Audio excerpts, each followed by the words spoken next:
Halo semuanya, jadi di sini kita berkesempatan melakukan observasi di Dan Mogot, tepatnya di Pelagan Lengkong, Serpong Utara, yang berada di Tangerang Selatan. Nah, di sini juga kita berkesempatan bertemu dengan Pak Alwi. Pak Alwi itu adalah seorang wartawan di Metro TV sekaligus warga setempat. Kalian tahu nggak sih Monumen Lengkong? Jadi, salah satu peristiwa lokal yang berusaha mempertahankan kemerdekaan adalah peristiwa Lengkong 1946. Peristiwa Lengkong merupakan sebuah pertempuran yang terjadi antara Jepang dan tentara. Kurangnya senjata yang dimiliki Resimen 4 Tangerang untuk melucuti tentara Jepang menjadi faktor pendukung terjadinya pertempuran tersebut. Peristiwa Lengkong merupakan sebuah peristiwa yang cukup menyakitkan, sebab sebanyak 3 perwira dan 34 taruna Akademi Militer Tangerang gugur dalam peristiwa tersebut. Salah satu tokoh penting dalam peristiwa Lengkong ini adalah Mayor Dan Mogot. Dan Mogot memiliki nama asli Elias Daniel Mogot. Nah, di sini juga masih terdapat rumah yang pada saat itu dijadikan tempat peristirahatan. Di sini juga masih terdapat bercak-bercak darah yang terjadi pada peristiwa berdarah itu. Tetapi pada saat ini kita tidak bisa melakukan akses untuk melihat itu semua. Assalamualaikum warahmatullahi wabarakatuh. Kami dari kelompok 8 akan observasi monumen Penggalan Lengkong. Ya, Penggalan Lengkong di Serpong Utara, Tangerang Selatan.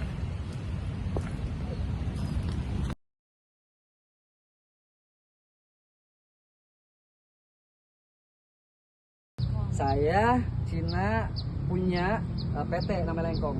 Punya sepupu kakak. Beli lahan sana Lengkong. Apa? Lengkong Wetan. PT lu Lengkong Wetan ya. Ganti lagi Lengkong Gudang, PT Lengkong Gudang. Ini nih dasarnya Lengkong. Sebelum adanya Serpong. Gitu kira-kira. Di sini terjadinya pertemuan antara Belanda dengan pejuang rakyat Indonesia, salah satu yang ditokohi oleh Daan Mogot ini. Berarti sekaligus pendiri atau bukan, Pak? Kalau buat pendiri bukan. Bukan. Rumah ini sudah ada dan dibentuk, dibangun untuk pertemuan gudang dan dipakai untuk pertemuan tadi. Jadi bentuknya nggak seperti ini kan udah permanen ya dulu. Iya. Cuman ornamen-ornamennya sekalipun dirubah tapi nggak merubah dari bentuk gitu, kurang lebih gitu kan. Kegiatan sosialnya atau budaya yang dilakukan oleh masyarakat ini? Selain di sini atau di sini? Selain di luar sini atau? Di sini boleh, di luar boleh. Kalau untuk di sini ada beberapa penggiat komunitas diadakannya di sini, misalkan seperti berbagi sembako dan lain-lain. Cuma momentumnya dia mengikuti saya bilang tadi tanggal 17 Agustus Hari Kemerdekaan Indonesia sampai 10 November Hari Pahlawan ya, seperti itu. Jadi momennya diikuti mereka, cuman memang di situ eventnya sebagai donasi, pemberian sembako dan lain-lain untuk sosial. Kesimpulan apa yang dapat diambil dari peristiwa ini? Apa ya? Iya, sekarang kan gini Kak, kalau untuk kita ya sebagai generasi penerus anak muda udah nggak capek kan? Iya. Ya udah tinggal ngikutin yang ada kita saya kira kita mempublikasi ini juga salah satu perjuangan mempertahankan biar yang nggak pernah kesini kayak kakak contohnya alhamdulillah sampai. Iya, nanti yang lainnya kampus-kampus yang lain bisa hadir juga di sini. Amin, Bapak. Sebelumnya dari kakak ada dari dealer Mitsubishi, saya sempat nemenin ke sini. Saya juga nggak ngerti kenapa Mitsubishi ke sini gitu. Mobil dealer satu kantor ke sini, cuma pengen tahu doang. Ya saya tanya-tanya ya, saya kok sempat pengetahuan aja. Di sini juga Pak Alwi memberitahu kita tentang pergeseran makam yang terjadi di Dan Mogot ini. Ternyata di sini telah melakukan 3 kali pergeseran. Yang pertama di Dan Mogot dan yang kedua di pertigaan Cisauk, lalu yang terakhir di makam 1000 pahlawan. Itulah kira-kira Kak intinya ini. Nah, jadi ini monumen makam 1000 pahlawan. Di sini ada terdapat nama-nama pahlawan kita yang telah gugur dan ada beberapa yang tidak dikenal.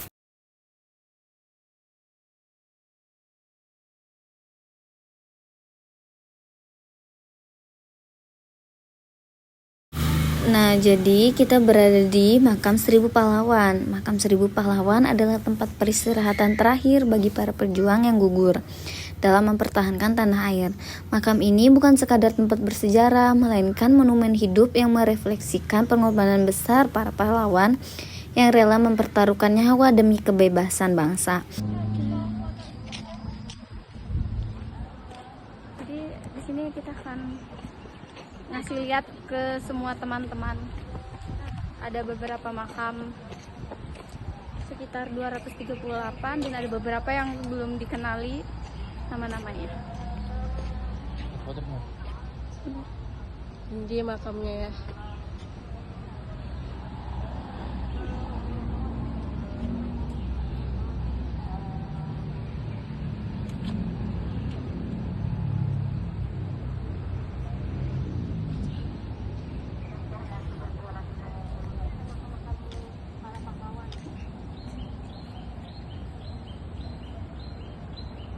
Nah, setelah kita ke Belanggan Lengkong, kita langsung ke Makam Seribu Pahlawan. Di sini kita bertemu dengan Pak Apalo Manalung selaku warga setempat. November nih, tahun 1900 berapa itu?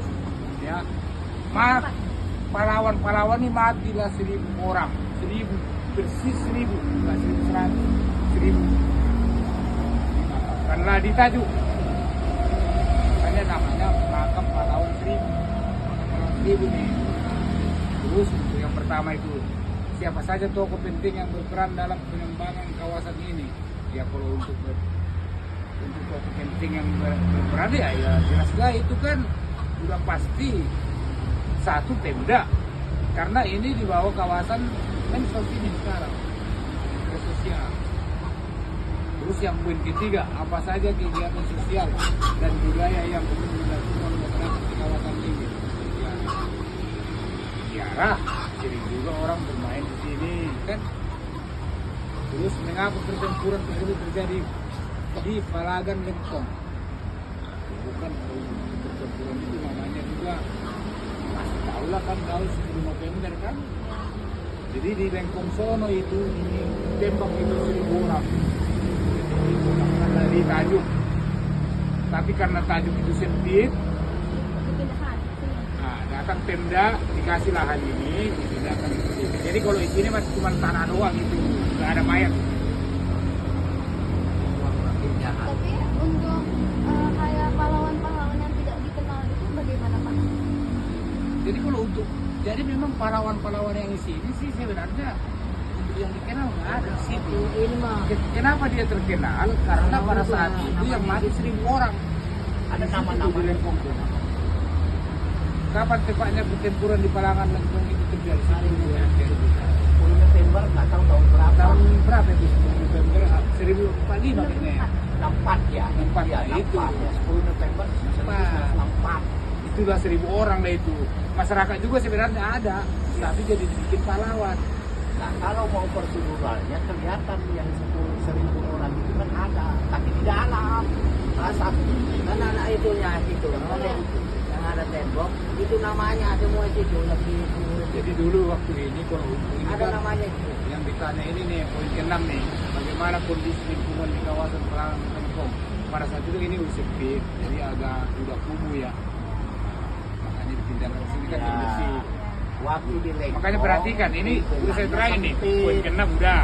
Apa upaya yang dilakukan untuk mengatasi permasalahan lingkungan di kawasan ini? Buat kamu tulis. Upaya itu kan kebersihannya tiap hari sapu nih. Ada tukang sapunya, ada tukang jaganya. Ya, kalau untuk pengurusannya di bawah lingkungan Mensos sosial. Apa rencana pemerintah daerah untuk mengembangkan kawasan Palagan Lengkong? Hanya perpindahan ini. Ya, ini juga termasuk ini tekno, makam pahlawan tekno ya. Tadi kita ke sana karena ada perpindahan yang ada makamnya. Iya. Kita observasi juga. Jadi, nah, yang penting apa? Untuk terkait kayak seperti peran masyarakat tuh gimana sih supaya lebih tahu tentang sejarah-sejarah di sini? Karena ada beberapa orang yang belum tertarik dengan sejarah.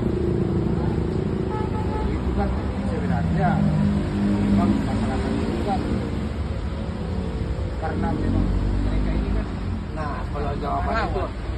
pahlawan itu harus dialah yang olah. Saya juga apa? Jadi kalau di sini itu sebenarnya itu semua bukan tentara. Itu ada tentara, ada. Nah, begitu teman-teman tentang pertempuran Lengkong dan makam 1000 pahlawan. Kami berharap dapat menemukan keterhubungan antara sejarah, budaya, dan identitas nasional. Observasi ini bukan hanya tentang mengingat peristiwa masa lalu, tetapi juga mengambil hikmah dari keberanian, solidaritas, dan semangat patriotisme yang telah ditunjukkan oleh para pahlawan. Dengan demikian, kami ingin mengajak generasi muda lainnya untuk menghargai perjuangan tersebut, serta menumbuhkan kesadaran dan pentingnya menjaga kemerdekaan dan membangun bangsa yang lebih baik.